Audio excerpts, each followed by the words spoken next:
Hola, estimados alumnos y alumnas de la Escuela Diego de Mazariegos. Les saluda su profesor Héctor Silmar Herrera Martínez. El día de hoy les envío este relato histórico acerca de la independencia de México. Esto derivado de que estamos en próximos días de nuestras celebraciones patrias y es importante que ustedes conozcan la historia del por qué celebramos y por qué celebramos así los mexicanos esta fecha tan importante. Para ello, retomaremos un poquito los antecedentes para podernos ubicar en el tiempo y nos ubicaremos en el 13 de agosto de 1521, cuando Hernán Cortés anuncia la conquista de la Gran Tenochtitlán, luego de haber llegado, enviado por la reina Isabel la Católica, esposa del rey Fernando II, a conquistar nuevas tierras. Una vez que descubrieron América por parte de don Cristóforo Colombo, o mejor conocido como Cristóbal Colón, el 12 de octubre de 1492, la reina Isabel pues ordena otras expediciones en las que manda a un soldado llamado Hernán Cortés, quien llega, en lugar de llegar como Colón lo hizo, que llegó a Guanajaní, lo que hoy es Cuba y Haití, pues Hernán Cortés desvió un poco su navío y llega a nuestras tierras, llega a México, específicamente por el puerto de Veracruz, por el Golfo de México. Hernán Cortés, al llegar a nuestro país, se encuentra con nuestra gran cultura mexica o azteca y se inmersa en ella un tiempo hasta que, para conocer sus debilidades, sus fortalezas y sobre todo encontrar la gran fortuna que nuestro país tiene y tuvo desde aquellos tiempos. Hernán Cortés, al entrar, logra congeniar con los aztecas de alguna manera con la intención de conquistarlos. Logro que se consuma el 13 de agosto de 1521. Pero este no es el tema importante del día de hoy. Esto nos sirve nada más para ubicarnos cuántos años después de esa conquista de los aztecas, cuántos años los españoles estuvieron viviendo a costa de nosotros, de los mexicanos. Al iniciar la conquista, entonces le empiezan a poner, cambian el nombre y ya no se llama Tenochtitlán. Ahora se llama la Nueva España, un nombre que nuestro país tuvo durante 289 años. Imagínense, estamos hablando de casi 3 siglos de esclavitud, de opresión, en donde los españoles saquearon al gusto todas las riquezas de nuestro país. Aún nos dejaron porque todavía tenemos la suerte de tener un país rico, pero en realidad fue bastante el saqueo que sufrimos de ellos. Pasaron 289 años, prácticamente generaciones enteras, hijos, padres, abuelos, nietos, una gran cantidad. Obviamente para esos tiempos los aztecas ya no eran aquellas personas que vestían con penacho y con taparrabo. Ya para tantos años ya la vestimenta había cambiado, la vestimenta específicamente de las personas de aquí de México, de nuestros antepasados, era la manta específicamente. Ya para estos tiempos, pues ya había habido un mestizaje, una cruza de razas entre las personas que los españoles traían como esclavos también de otros continentes y, por qué no decirlo, también con ellos mismos. Encontraremos que ahí había muchas castas, se le llamaba en ese tiempo, castas que daban cierto nivel, cierto linaje a quienes vivían acá. Empezaríamos de la parte más alta. Quienes tenían el poder eran los españoles peninsulares, llamados así porque habían nacido en España específicamente y vivían acá, en México, que en aquel tiempo se le conocía como la Nueva España. Después venían los criollos, quienes eran españoles pero nacidos acá, es decir, hijos de españoles pero nacidos acá en la Nueva España, y que por esa razón no tenían los mismos derechos ni privilegios que los peninsulares. Muy por debajo de ellos habían una cantidad de castas infinita. Por mencionar algunos, los mestizos, que era la cruza del español con un indígena, el castizo, el mulato, el morisco. Inclusive había uno muy curioso que era el último en la lista, digamos que el más humillado de todos, el famoso saltapatrás. Según dicen que era una mezcla entre un chino e indígenas de la región. Y todas estas castas generaban de alguna manera una discriminación y un maltrato. Había mucha esclavitud, enfermedades de todo tipo. Estas personas eran tratadas más como animales, como bestias de trabajo, que como seres humanos. Imagínense, niños, 289 años de esa esclavitud. Para esos tiempos, estaríamos hablando ya específicamente de 1810, vamos a tomar en cuenta mucho esto que estoy diciendo. En 1810 existían ya personas españoles, sobre todo criollos, no peninsulares, criollos, como bien les dije, personas españoles que habían nacido, que eran hijos de españoles, pero que habían nacido aquí en la Nueva España, lo que hoy es México, que pues deseaban tener los privilegios de los peninsulares, pero también observaban con tristeza cómo había humillación, cómo había discriminación y maltrato hacia las personas. Entre ellos habían personas, puedo mencionar algunos, uno quizás el más importante de este relato histórico, don Miguel Hidalgo y Costilla, un cura de origen español, hijo de padres españoles, pero él criollo, quien observaba día a día, estando acá en México, en la Nueva España, observaba el maltrato a las personas, y que de alguna manera no le parecía, conjuntamente con también el hecho de que él vivía con ciertos privilegios, no tantos como los peninsulares. Y así como él, habían personas que pensaban igual que él, como doña Josefa Ortiz de Domínguez, que ustedes a lo mejor ya han escuchado de ella alguna vez, conocida como la corregidora de Querétaro, aunque en realidad, según la historia, ella no era la corregidora de Querétaro. El corregidor de Querétaro era su esposo, don Miguel Domínguez. ¿Qué es un corregidor? Se preguntarán ustedes. Un corregidor era una persona, un español enviado de allá de España para venir aquí a sancionar las faltas que hicieran tanto los españoles como todos los que vivían acá, todas las castas que vivían acá. Él ponía los castigos, podríamos decir, unos castigos bastante severos, sobre todo a las personas que de alguna manera son nuestros descendientes, a los mestizos, a los castizos, a los mulatos, a todos ellos, que eran los que más sufrían, eran prácticamente esclavos todos, a ciertos niveles cada uno, pero eran esclavos al final. En aquellos tiempos, en 1810, don Miguel Hidalgo y Costilla, como les mencioné en principio, era un cura, pero no era un cura común, era una persona muy activa, realizaba muchas actividades además de ser cura. Se le sabe que era un amante del teatro, era un actor muy bueno, que también era un buen agricultor, gustaba de sembrar la vid, que la vid es nada más y nada menos que la uva. También le gustaba mucho la construcción, hacía bloques de ladrillo, él mismo los construía y construían casas juntos, además de ser cura. También era maestro, le gustaba alfabetizar a las personas, enseñarles a leer y escribir, porque él consideraba que era un medio como para contrarrestar esa discriminación y ese maltrato hacia la gente. Él veía día a día cómo maltrataban a nuestros antepasados, a los aztecas de alguna manera, pero como les dije, ya con ropa de manta y con cruzas de clases ya. Entonces a él no le parecía. Conjuntamente con él estaba doña Josefa Ortiz Domínguez, quien también tenía la misma ideología, no le gustaba ese maltrato. Cierto día, en una fiesta en la que ellos frecuentaban, tuvieron la oportunidad de platicar entre ellos y otros amigos sobre ese tema, y se les surgió la idea de hacer una guerra de independencia, en donde pudieran correr a los españoles peninsulares y entonces crear una nueva república, porque pues al final la Nueva España no era una república, era una colonia de España, que en aquel tiempo España estaba mandado por reyes, o sea, era una monarquía. Entonces se reunieron y empezaron a planear de qué manera podían hacer esto. Sabían que era algo muy difícil porque la corona española pues dominaba a la Nueva España con el ejército que tenía, traían militares y todo eso y cuidaban mucho todos los detalles, que no hubiera nadie que quisiera levantarse en armas, siempre procuraban eso los españoles. Pero ¿quién iba a pensar que entre mismos españoles estaban planeando esa insurrección? Don Miguel Hidalgo y Costilla, conjuntamente con doña Josefa Ortiz Domínguez, planearon juntos el movimiento de independencia de México. Inicialmente lo pensaban hacer un 31 de diciembre de 1810. Ustedes se van a preguntar por qué un 31 de diciembre. Pues porque ellos calcularon, dijeron, bueno, es año nuevo, celebración de año nuevo, seguramente estarán todos enfiestados, todos los españoles. El ejército estará de alguna manera en calma, también de alguna manera celebrando, y ahí aprovecharemos, dice, a levantarnos en armas y a tratar de combatir y de correr a los españoles peninsulares de nuestra tierra. Así lo planearon, así lo estuvieron haciendo durante muchos meses.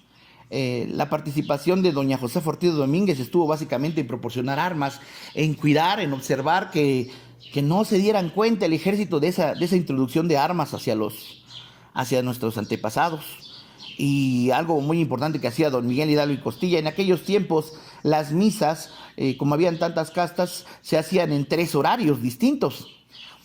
aunque a ustedes les sorprenda, desde las 5 de la mañana. Y manejo el tema de las misas porque también es importante mencionarles que la única religión que existía durante el tiempo de la independencia de México fue la religión católica impuesta precisamente por los españoles. Les comento, las misas empezaban, una era de 5 a 6 de la mañana, era donde asistían todos los esclavos, mulatos, mestizos, todos los, digamos, los esclavos básicamente, los de trabajo de campo. De 6 a 7 de la mañana la misa era de los sirvientes, la servidumbre que estaban en las casas de los españoles, que de alguna manera tenían cierta vida mejor que los esclavos, pero no era buena tampoco. Y a las 7 de la mañana llegaban todos los españoles, es decir, todos los patrones, todos los ricos llegaban a escuchar misa. Por tanto, don Miguel Hidalgo y Costilla daba las 3 misas, pero en la primera se veía obligado, o mejor dicho, necesitado, a darla en náhuatl. Él hablaba muchas lenguas y una de ellas era el náhuatl. El náhuatl, que era la lengua que usaban ahora sí que todos los mexicanos de aquel tiempo, toda nuestra descendencia, todos los mestizos, castizos, mulatos, dominaban el náhuatl. Entonces don Miguel Hidalgo daba la misa en náhuatl durante las 2 primeras misas. Obviamente la tercera misa ya la daba en español, porque pues eran españoles los que asistían a ella.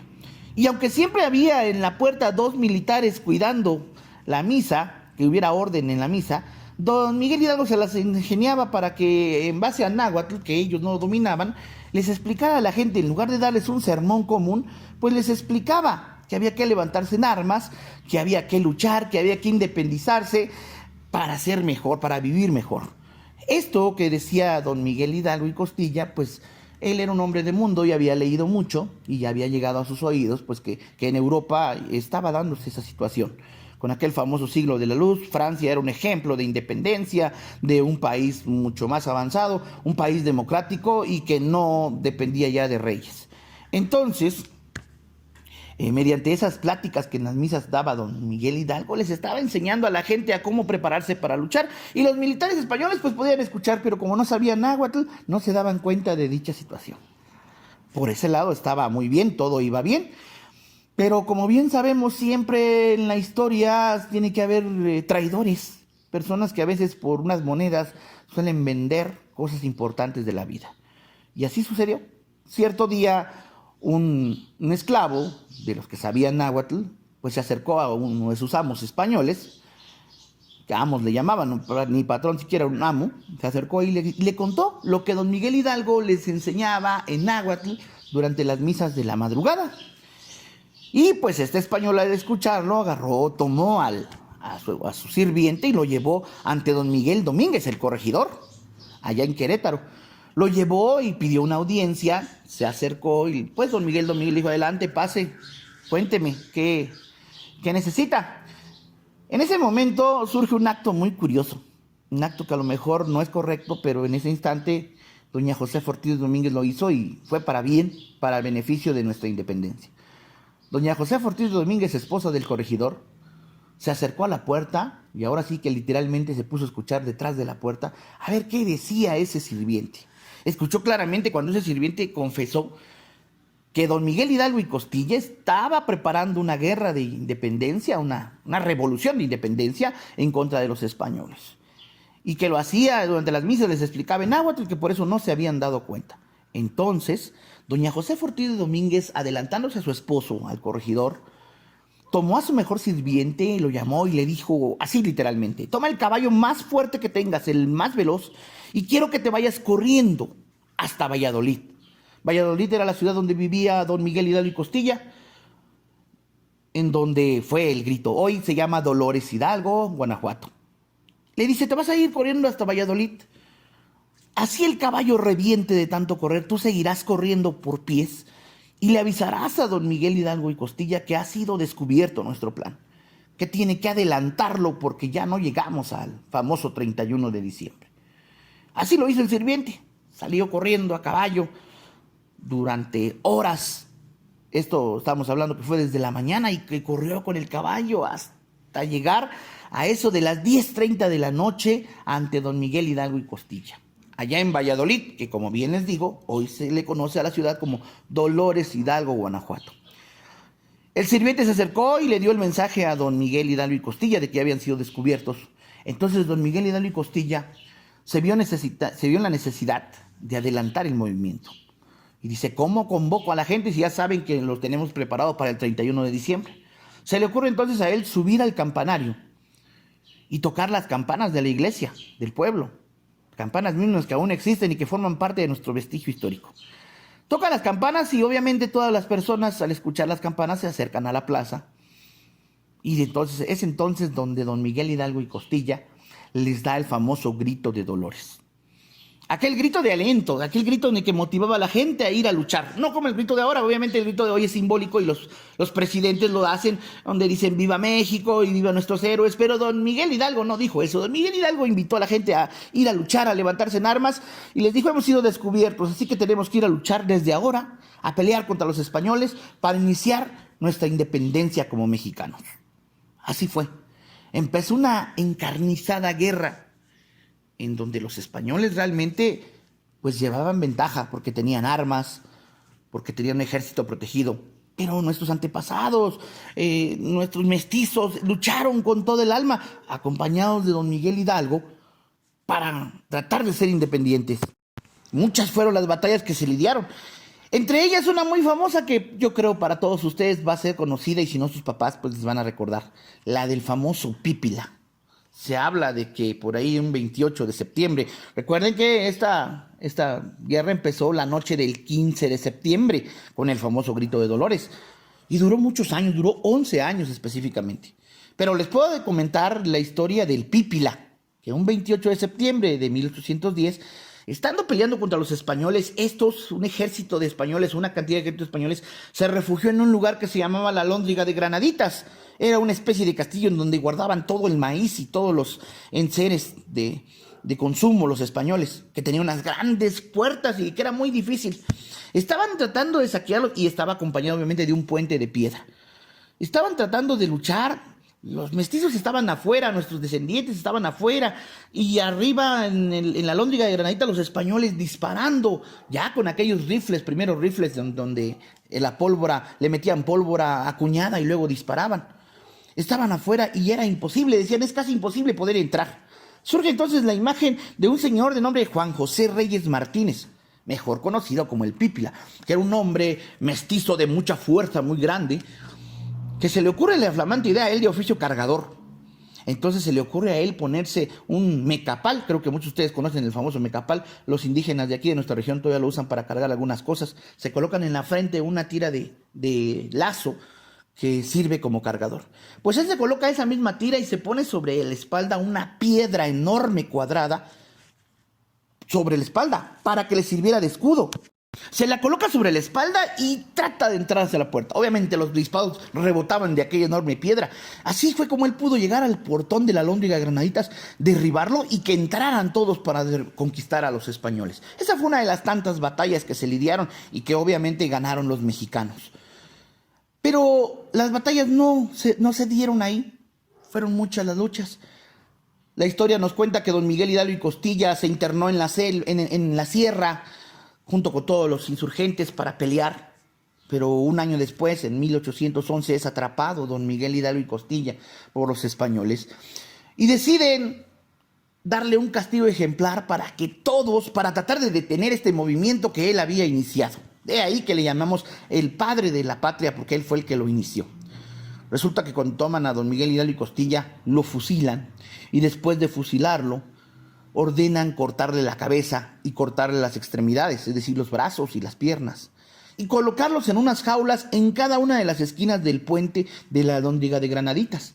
Esto con la firme intención de que la gente que pasase por ahí se diera cuenta de cómo terminaba una persona que se levantaba en armas en contra de los españoles. Los españoles esperaban que con eso iban a intimidar a nuestra gente, pero fue todo lo contrario. Resultó que eso motivó más a la gente, a los mestizos que aún no se habían animado, para integrarse más a la lucha. El problema es que ahora ya no teníamos un líder que estuviera luchando por nosotros. Surge entonces la imagen de otro sacerdote más joven, quien tuvo la oportunidad de conocer a don Miguel Hidalgo y Costilla en el seminario y de quien aprendió muchas cosas, parte de su ideología de vida. Don José María Morelos y Pavón, conocido también como el Siervo de la Nación. Él fue quien continuó esta lucha de independencia de México, en compañía de doña José Ortiz Domínguez y de otros insurgentes que ayudaron mucho. Resulta, como don Vicente Guerrero, por ejemplo. Resulta entonces que el siervo de la nación, don José María Morelos y Pavón, continuó esta lucha encarnecida contra los españoles. Se habla de que era un hombre muy fiel y muy fuerte y muy convencido de sus principios. En alguna ocasión hay un pasaje por ahí en donde hablan de que los españoles toman a un mestizo y le ordenan que tiene que matar a don José María Morelos y Pavón, alguna especie de infiltrado para matarlo. Esto lo escucha otro mestizo y le avisa a Pavón, a don José María Morelos y Pavón, y le dice: esta noche llegará un hombre que se quiere integrar a tus filas, pero la intención firme de él es matarte. Lo escuchó José María Morelos y Pavón y le dijo: qué bueno que me avisaste, te lo tendré en cuenta. Y efectivamente las características físicas del hombre fueron las mismas que describió aquel mensajero que se acercó a él. Y sí, llegó el hombre, se integró al ejército insurgente y dijo que quería pelear con José María Morelos y Pavón para conquistar a los españoles. Pavón lo invitó a pasar, lo hizo caminar con él en medio de las tropas, le explicó el porqué de la guerra, el porqué del sufrimiento, la historia de cómo habíamos sufrido tanto. Y Morelos era tan valiente que esa noche le pidió que durmiese al lado de él, sabedor de lo que iba a hacer. Se acostó Morelos y le dijo: si lo vas a hacer, adelante, hazlo, pero recuerda que lo que estamos haciendo es una lucha por ser libres. Fue tal el convencimiento de Morelos, sobre todo con su personalidad, que dicho asesino prefirió huir a medianoche y reconocer que era un gran hombre que no merecía morir así. Este relato que les acabo de hablar se encuentra en un libro que se llama Así era Morelos, que ojalá tengan la oportunidad de manera personal de buscarlo y poder leer parte de ese relato. Pero en fin, continuaremos con el relato. La lucha continuó, Morelos a la cabeza. Esta lucha duró 11 años, aunque no lo crean, fueron 11 años de lucha, en donde obviamente la gente se iba a la sierra, regresaban y peleaban, y los españoles, algunos huían, otros se reforzaban para tratar de seguir luchando por la corona española. Esto fue bastante fuerte, hasta que un 27 de septiembre, pero de 1821, 11 años después, se logra con mucho esfuerzo que los últimos españoles que estaban en la Nueva España, hoy México, huyesen de nuestro país. Con esto se consuma la independencia de México. Una vez consumida ya esa independencia de México, ya con don José María Morelos y Pavón, y por qué no decirlo, con don Vicente Guerrero a la cabeza, con aquel famoso ejército trigarante que entraron a la Ciudad de México, como les decía, ese 27 de septiembre, pero de 1821, entran al poder y dicen: ahora sí, ha terminado ya el tiempo de los españoles, de la corona española. Ya no queremos ser una colonia, ya no somos la Nueva España. Queremos ser un país libre, democrático, una república. Y desde ese tiempo nuestro país recibió el nombre de los Estados Unidos Mexicanos. Ahora venía una situación curiosa. Ya habían corrido a los españoles, que eran quienes de alguna manera dirigían a nuestro país. Y ahora había que elegir a quién iba a gobernar nuestro país. En este caso, quién iba a presidir nuestro país. Quién iba a ser el primer presidente de México independiente. Y entre ellos surge la propuesta de un señor de nombre Félix Fernández, quien también había estado al lado de la lucha. Don Félix Fernández, con mucho orgullo, acepta el cargo de ser el primer presidente de México independiente. Pero dice: yo voy a ser el primer presidente de México independiente, pero de hoy en adelante no me llamaré Félix Fernández, me llamaré Guadalupe Victoria. Esto en honor a la Virgen de Guadalupe, quien fuese el estandarte de don Miguel Hidalgo y Costilla, padre de la independencia de México, y en honor a la victoria lograda contundentemente contra los españoles. A partir de esa fecha inicia una nueva historia en nuestro país. Iniciamos una vida como mexicanos libres e independientes. Una historia que tiene muchos capítulos más adelante y que tenemos la oportunidad de relatárselos, pero que el día de hoy termina en eso, en nuestra celebración de la independencia de México. Y como bien les dije desde un principio, esto es a colación debido a que en estos próximos días celebraremos, tal vez no de la misma forma como siempre por esta pandemia, pero celebraremos una noche mexicana, tal vez en compañía de nuestros papás, un grito de dolores desde la televisión, tal vez viendo cómo el presidente lo haga o los presidentes lo hagan, municipales, gobernadores. Un grito que siempre nos recuerda que como mexicanos debemos seguir luchando que aquellos mexicanos nos dieron el ejemplo de lucha y de independencia. Espero les haya gustado el relato, hijitos, y pues obviamente en próximos días les daré nuevos relatos de nuestros temas de historia que nos identifican como mexicanos. Hasta luego, chicos.